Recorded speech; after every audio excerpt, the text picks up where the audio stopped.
the Seattle Seahawks wanted an NFL guy, and he was fighting for me, so I couldn't really, I had to go, you know, so that didn't work out. And then the University of Utah, I'd been friend with Chris Hill for years, and anytime Ron would leave, he'd call me and say, well, we're going to get you in here. But Urban Meyer's president had moved the year before, and Chris Hill didn't have anything to say about the job. So, you know, those were really my two chances. Didn't work out. I'm happy at what I've done. I mean, you know, the guys I've been with and the players are the important thing. But you know, I really was at a point where, you know, I just thought I'd finish off as a defense. You know, I've always been a defensive coordinator, and you know, I love that, and I'm just so thankful that all of you and Chancellor Hinshaw have given me the opportunity to be a head coach, because that's what I really love to do. What were your discussions with June Jones like about this? Oh, I've had all kinds of discussions as far as just his thoughts, and you know, I talked to him the night before he made his decision, and it was a 50-50 deal. It was really hard for him to leave here. He's the classiest guy there is, and he loves everybody. He loves Hawaii. I'd be going over to Kona. I mean, those people, and I can see why he loves it over there. But he, you know, he wants the best thing for me. He'd like me to go there because, like I said, we've been very fortunate together and have a lot of respect for each other as coaches. But he's very supportive. He supported me at the end, and I have nothing but great feelings and love for June Jones. Yes, Dave. What's that? Start house hunting yet? Well, we were sort of. Artie, you know, was on the committee, and you know, I think that's probably our next agenda. But we have to buy 2 houses this time, so.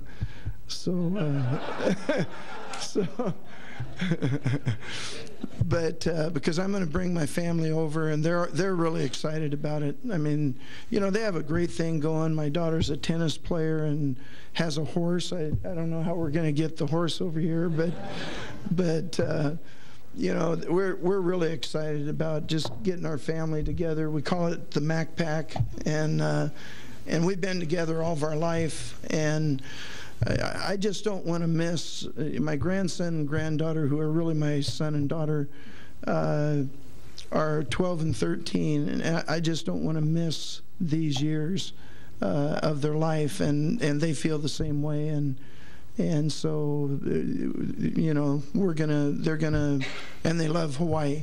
You know, they loved it when they were here before. Coach, what percentage of the recruiting class are you worried about that you might have lost or salvaged?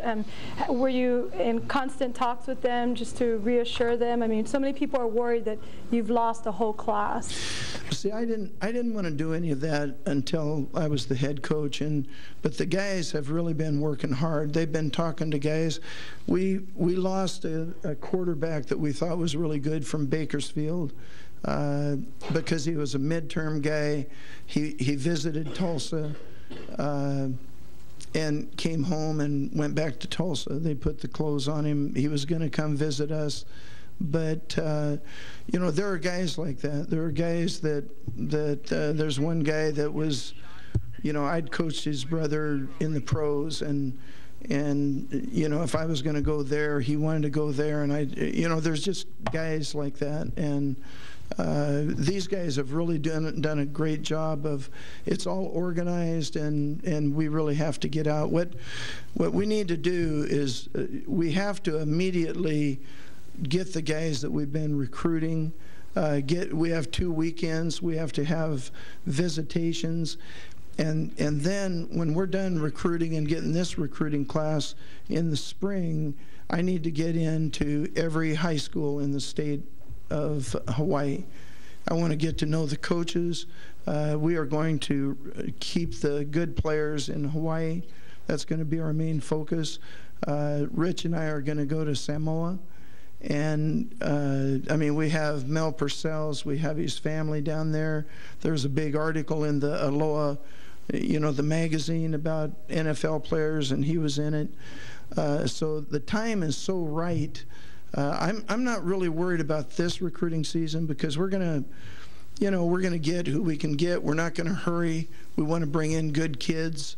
So we're not just going to scramble and get anybody that's out there. We're going to get to know their families. We're going to home visit them, get to know their character. But what I'm concerned about is that are the next two classes, because Adam's class is pretty solid. But we haven't been off the island recruiting in 3 years. The guys haven't, they've done it by telephone. And you have to go in and you have to meet the parents. You have to sit down here, even here in Hawaii. We've got to go get to know the parents and let them know who's going to be coaching their kids, and that we will be their, you know, their fathers and their grandfathers, and take care of them, and they can always come to us. So that's something. Recruiting is the heart blood of your program. Last question. Anything else? Well, thank you very much. Appreciate it. Well, you're just listening in live from the UH Manoa campus to Greg McMackin. It is official. It's the beginning of a new era as he is announced as the new head coach for the Warrior football team. He just signed a 5-year deal with $1.1 million per year in a contract, and he says that he didn't think it'd get much better than when he came to Hawaii in '99 to work with June Jones, but he says this trumps that. That's right, and you love his enthusiasm. Absolutely. The next time we go to the Sugar Bowl, we're going to kick their It's a great moment. I've had a chance to sit down and talk to this guy a couple of times, and the one thing that you get from him is a sense of realness and a warmth, and like you said, he came in 1999. This is his second stint. Both times that he's come, he's made marked improvements with the defense. He's this second WAC championship title. Just a great fit, especially considering how much the kids love him. Exactly. Everyone's been talking about consistency this morning. We're also going to have a special coming up on Tuesday. That's right. Coach, now head coach, is going to be talking with Liz Chun. It's the Warrior Football, A New Beginning. That's a special. It's Tuesday, January 22nd at 9:30, so make sure to watch that. And Liz Chun, of course, will have much more on this story as it develops, and from that press conference and reaction from that at 5, 6, and 10. So congratulations to the coach, and you're going to be joining the early show, which is already in